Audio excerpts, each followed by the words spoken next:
Hello बच्चों, कैसे हो? उम्मीद करते हैं आप ठीक होंगे। आज प्रश्नावली 2.3 पर बात करते हैं और इसका पहला प्रश्न है, निम्नलिखित में से किससे शून्य निरूपित नहीं होगा। यानी कि इसके 4 ऑप्शन हैं, ए, बी, सी, डी। इन 4 ऑप्शन में से कौन सा ऑप्शन जो है वो शून्य को निरूपित नहीं करता, यानी कि उसका मान शून्य नहीं। जैसे यह है ए, ये देखिए आप, अगर हम एक में शून्य जोड़ेंगे तो इसका मान कितना हो जाएगा? 1 हो जाएगा। ये बी है, 0 गुणा 0 कितना हो जाएगा? 0 ही हो जाएगा, यानी शून्य हो जाएगा। सी, 0 को हम 2 से भाग दे रहे हैं, जब शून्य में किसी संख्या का भाग देते हैं तो उसका मान भी शून्य मिलता है। ठीक है, और ये है, इधर देखिए डी वाला ऑप्शन है, 10 में से 10 घटाया गया तो क्या आ जाएगा? 0 आ जाएगा, और इसके बटे में 2, यानी 2 से भाग देंगे। ये वाला ऑप्शन हो गया, इसका मान शून्य तो इसका मान भी शून्य होगा। तो हमारे ये जो प्रश्न है पहला, निम्नलिखित में से किससे शून्य निरूपित नहीं होगा, तो कौन सा ऑप्शन है उसका? ये ए वाला ऑप्शन है, जिसका मान शून्य नहीं होगा। अब दूसरे प्रश्न पे बात करते हैं, तो मैं दूसरा प्रश्न लिखता हूं। ये हमारा दूसरा प्रश्न है, यदि 2 पूर्ण संख्याओं का गुणनफल शून्य है तो क्या हम कह सकते हैं कि उनमें से एक या दोनों शून्य होने चाहिए? उदाहरण देकर अपने उत्तर की पुष्टि कीजिए। अब हम देखते हैं, हमारे पास क्या है? 2 संख्याएं हैं, जैसे मान लीजिए एक ये है और एक ये, दोनों पूर्ण संख्याएं, इनमें से एक शून्य है, तो इसका गुणनफल क्या आ गया? शून्य आ गया। वो कह रहे हैं यदि दोनों शून्य हो, ये भी पूर्ण संख्या, ये दूसरी भी पूर्ण संख्या शून्य, तब भी इनका गुणनफल क्या आएगा? शून्य आएगा। कहने का तात्पर्य ये है, अगर 2 संख्याओं का हम गुणनफल कर रहे हैं, उनमें से एक संख्या शून्य है तब भी शून्य होगा, अगर दोनों संख्याएं शून्य हैं तब भी उसका आंसर शून्य ही होगा। ठीक है, अब हम तीसरे प्रश्न की ओर पढ़ते हैं।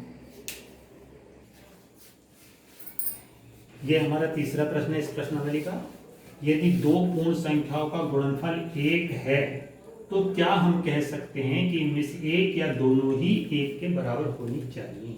उदाहरण देखकर अपने उत्तर की पुष्टि करिए। अब इसका हल देखते हैं।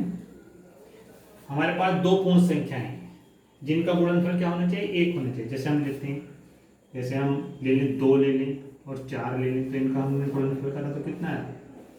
8 है। दोनों पूर्ण संख्या है। हम 1 ले लेते हैं और 3 लेते हैं, तब इनका गुणनफल क्या आया? 3 आया। ठीक है, हम 1 ले लेते हैं और 1/4 ले लेते हैं। 1/4 क्या है? ये पूर्ण संख्या नहीं है। ठीक है, तो हम ये तो ले नहीं सकते जब ये पूर्ण संख्या नहीं है, तो हमें क्या लेना है? हमें लेना है पूर्ण संख्या लेना है। ठीक है, और पूर्ण संख्या भी ऐसी लेनी है कि हम अगर उसे गुणा करें, दोनों पूर्ण संख्या को गुणा करें, तो हमारा आंसर क्या आना चाहिए? 1 आना चाहिए। ठीक है, तो इस प्रश्न का आंसर ये है कि वे दोनों पूर्ण संख्याएं क्या होनी चाहिए? 1 होनी चाहिए। जैसे ये है 1 और ये दूसरा भी 1 है, दोनों पूर्ण संख्या हैं, इनका हम गुणनफल करते हैं तो क्या आ रहा है? 1 आ रहा है।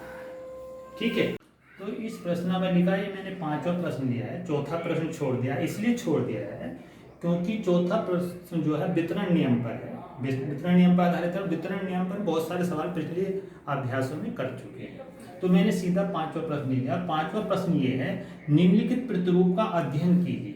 ठीक है, इसके हम स्टडी करते हैं, इसका अध्ययन करते हैं। तो देखिए 1 × 8 = 1 = 9, 12 × 8 = 2 = 98, यानी कि 98, 123 × 8 = 3 = 987। तो एक हमारा पैटर्न बनता जा रहा है। ठीक है, यहाँ 12 से 34, इसको 8 से हमने गुणा कर 4 इसमें जोड़ा तो ये हमारा 9876 है। तो ये हमारा पैटर्न बन गया ये, ठीक है। तो इस पैटर्न को देखेंगे आप, तो इस पैटर्न को अध्ययन करने के बाद ये 2 स्टेप बच्चों आपको स्वयं करके पूरे करने हैं, ये अपनी कॉपी में लिखने हैं। बहुत आसान है, पैटर्न बन गया, इस पैटर्न को आप पूरा करते हैं। एक पैटर्न पर वो विचार करते हैं हम, ठीक है, एक पैटर्न पर विचार करते हैं, देखते हैं इस पैटर्न को अभी, ठीक है। जैसे हमारे पास ये 1 बराबर 1, अगर हम 12 लिखें तो इसे हम इस तरह से लिखेंगे 11 जमा 1। फिर लिखते हैं 123, तो इसे लिखेंगे 111 जमा 11 जमा 1। फिर लिखते हैं 1234 यानी 1234, तो इसे इस प्रकार से लिखेंगे, ठीक है। और ये इस तरह से हम इसे लिखते जाएंगे, पैटर्न हमारा ये बनता जा रहा है, ठीक है। तो इस पैटर्न, ये भी एक पैटर्न है, ठीक है। तो इस पैटर्न का अध्ययन करके आप इसके बाकी जो स्टेप हैं, 3 स्टेप आप लिखेंगे, 3 स्टेप इसके पूरे कर देंगे। तो ये है पूर्ण संख्या। पूर्ण संख्याएं जो हैं वो एक प्रतिरूप बनाती हैं। तो हमने पूर्ण संख्याओं के कुछ प्रतिरूपों पर बात करी है। तो ये हमारी प्रश्नावली 2.3 आज पूरी हो जाती है, और इस प्रश्नावली पूरी होने के साथ साथ ये हमारा अध्याय भी पूरा हो जाता है। फिर हम अगले अध्याय में नई प्रश्नावली के साथ फिर बात करेंगे, फिर मिलेंगे।